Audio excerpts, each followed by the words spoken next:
Hey, welcome back to another episode of HeroTalk, the official weekly podcast from Rooter Hero Plumbing, episode 4. I'm David, and with me is John Akhoian, Hello, the everyone. CEO and owner of Rooter Hero.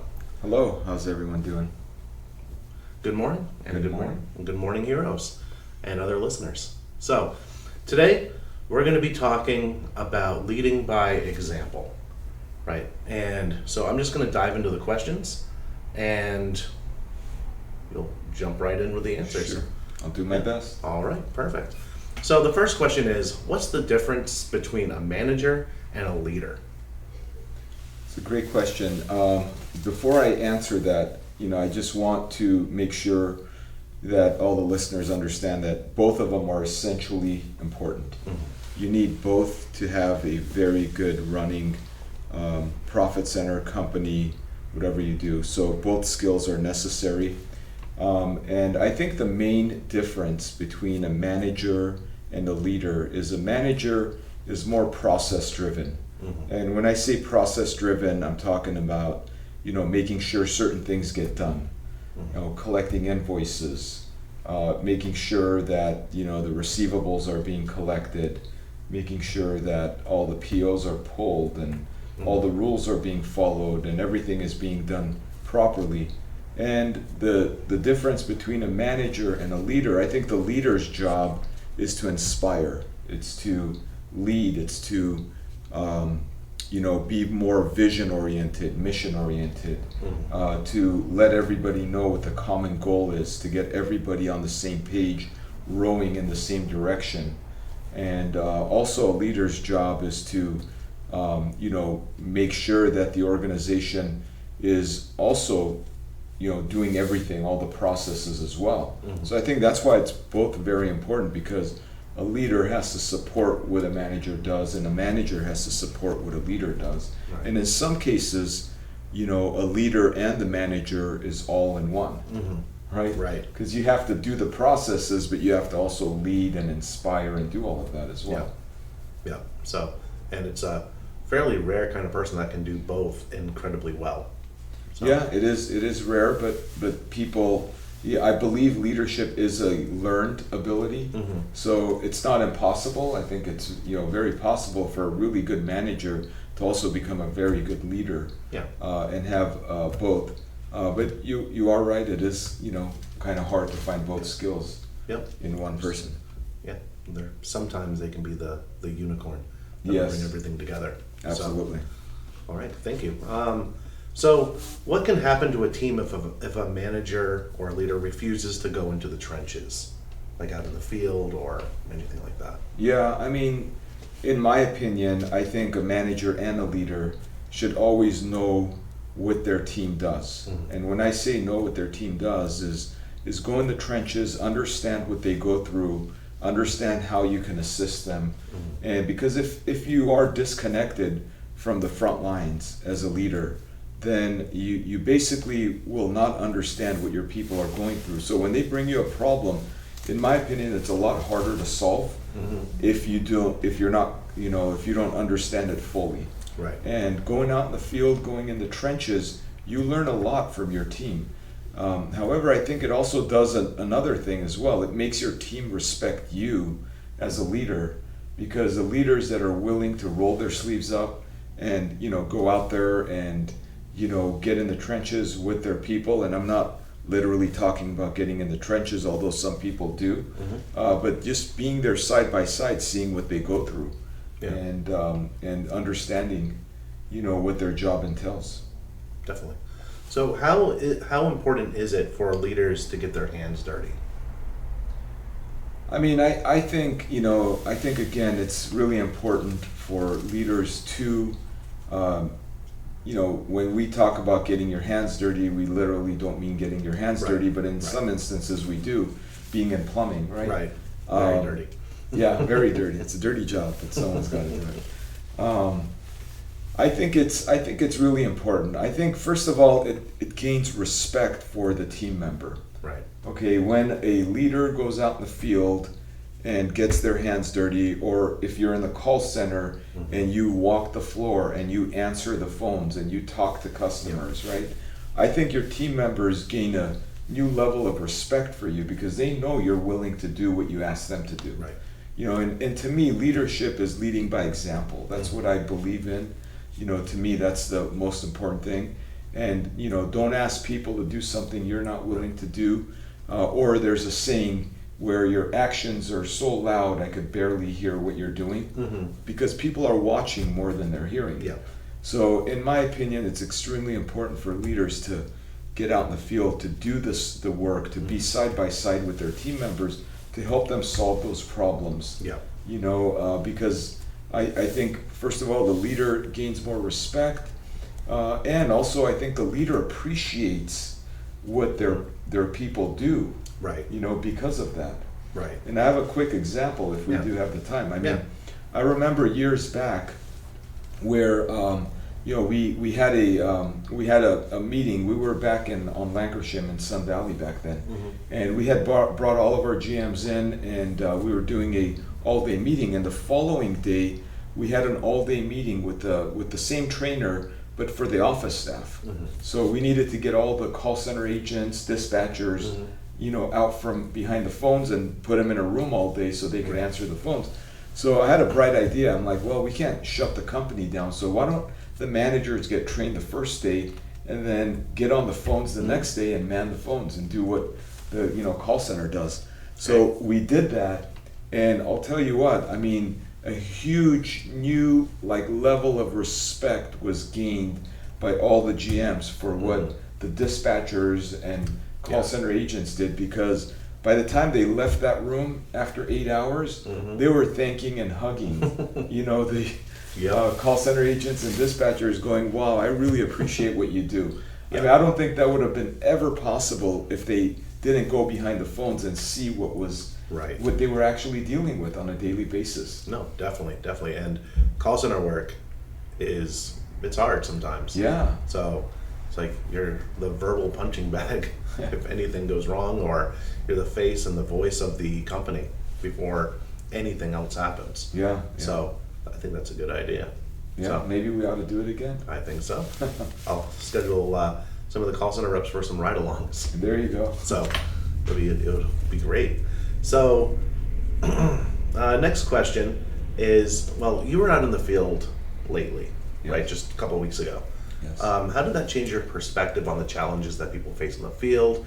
Do you have any stories about what happened, anything like that? Yeah, I mean, I have a couple of stories. So when COVID hit, you know, early on, and we were unsure what was going on. I mean, a huge pandemic, people are dying, and we had a huge amount of guys that were kind of afraid to go out there, and not only them, but their families were afraid to put them out in the front lines. So I decided that, you know, we're heroes, and we're here to serve and help, and people were in their homes, and plumbing problems were happening more often than you know, when they weren't in their homes, and we saw a big surge of work. So I decided that, you know, I'm going to put my uniform on and get out in the field and go do ride-alongs and with technicians, with channel leaders, salespeople, and just get out there, get on the front lines. So we put our PPP on, personal protection stuff, and went out in the field and did all the things, you know, that, you know, I rode along, and it was a lot of fun. I mean, we really had a great time. A lot of guys were videoing me, we were sharing it with the entire company.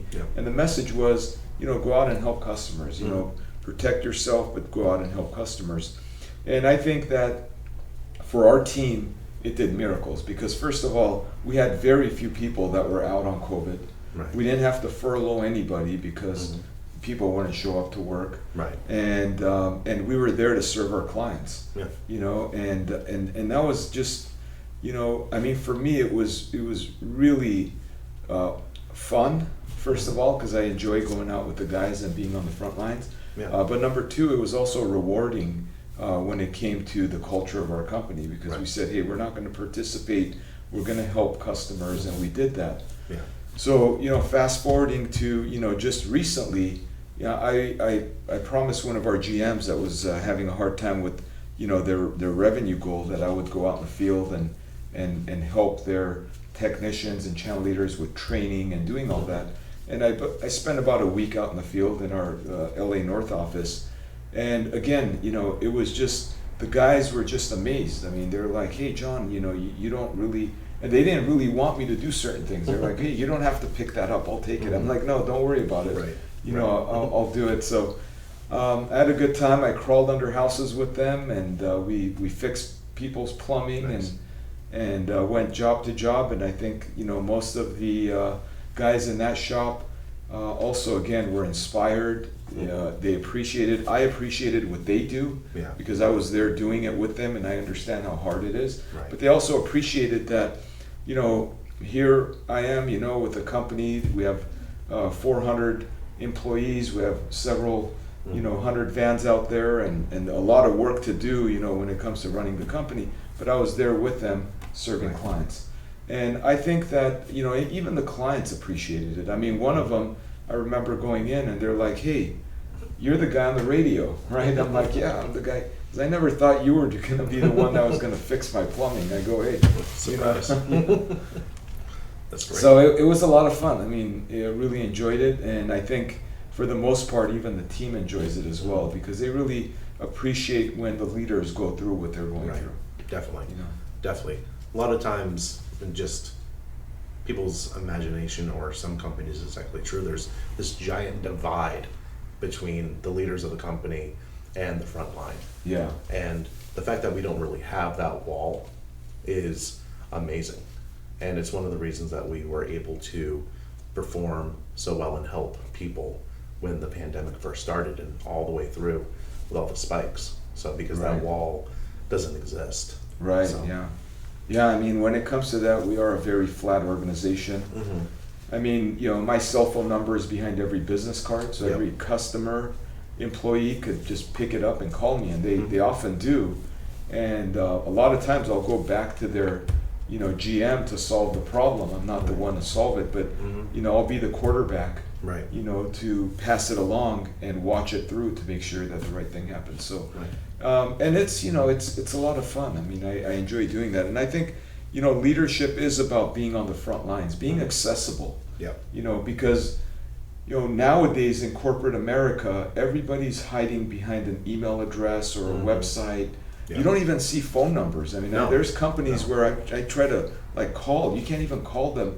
Nevertheless, get a hold of the CEO, right? Right. So it's like an impossible task. Yeah. But being accessible, I think, makes the customer feel good, Mhm. knowing that, hey, there's somebody they could call if something goes wrong. Right. Makes the employees feel good, all of the associates, subordinates, everybody feel Mhm. good.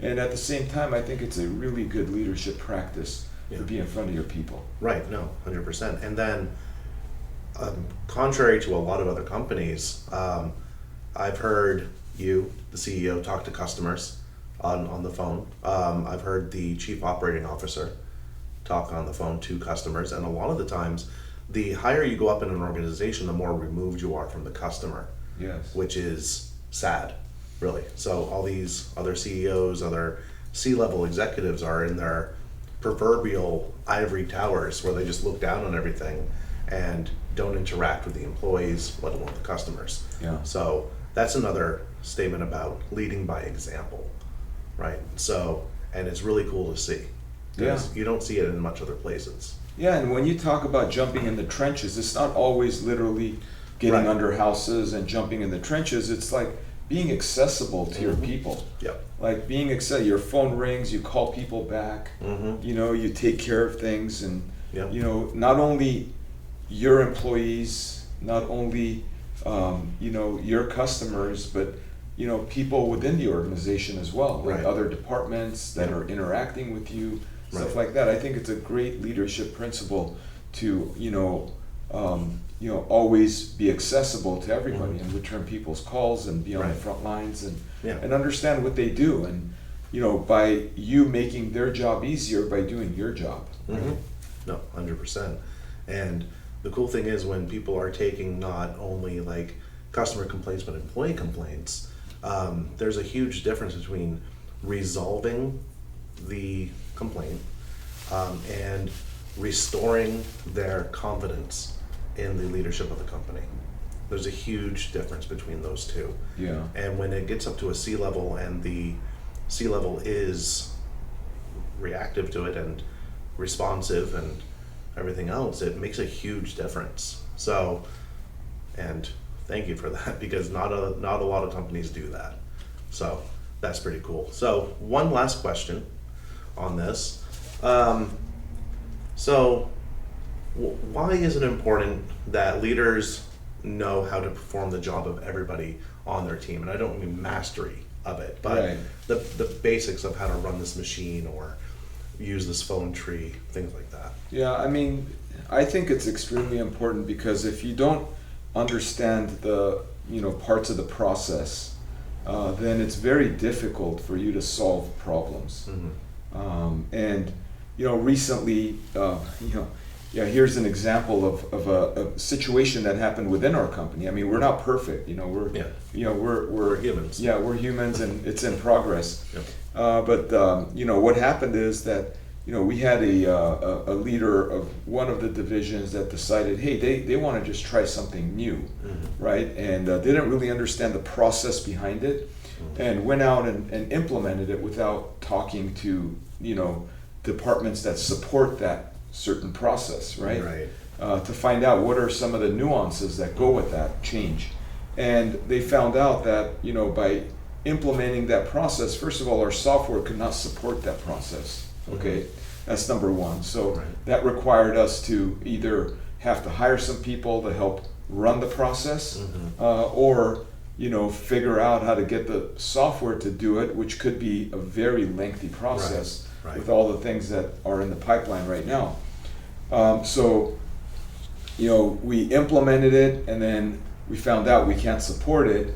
Then we had to go back to the drawing table and tell the team, guys, we can't support this process that we promised you. However, here's a different process that we can support that actually works similar but even better. Right. And had to go in there and make the change. So if a manager or leader understands the process of how everything is working, then it saves a lot of redundant work. Right.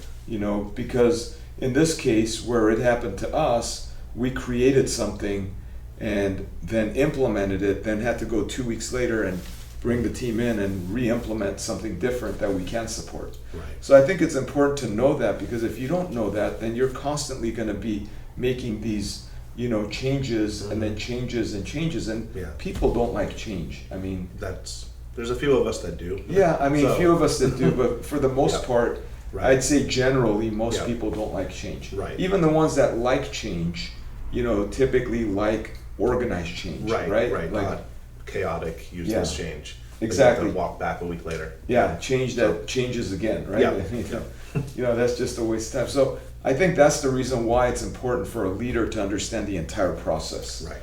And in this organization, because we're such a, like we're all supported by one another. One department supports the other, and the other one supports the other. Right. It's really important to understand what every department does and how you can help support the other department. Right. And how to actually make it easier for the, fellow, subordinate, Yeah. rather than make it difficult. Right. No, 100%.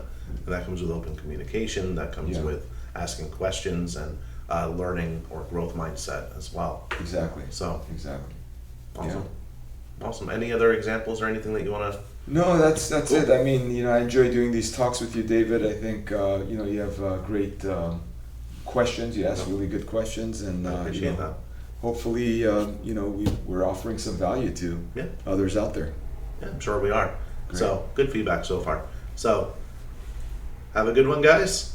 Thanks for joining us for Hero Talk. See you next time. Bye, everyone.